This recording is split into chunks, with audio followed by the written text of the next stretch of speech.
मतभेदांचं एक सांगतेस मला, त्याच्यात एक सांगायला पाहिजे. माननीय उद्धव साहेब जेव्हा सभागृहात होते आणि घटनेवर जेव्हा चर्चा झाली त्यावेळेला मी म्हटलं की मी आस्तिक आहे आणि मी असं मानते की एखादी गोष्ट अतिशय जेव्हा आपल्याला दुःखावलेली असतो आपण त्यावेळेला ती गंगार्पण आपण करतो.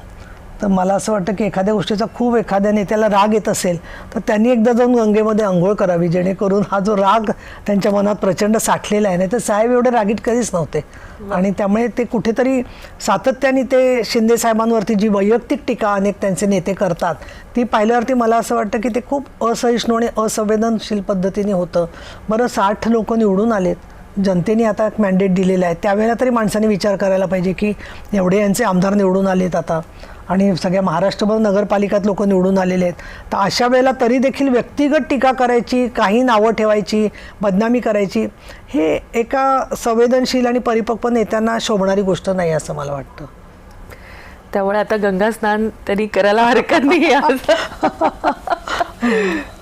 पण राजकारण आणि समाजकारण हे एक बदलाचं माध्यम म्हणून आपण त्याला नेहमी पाहत असतो.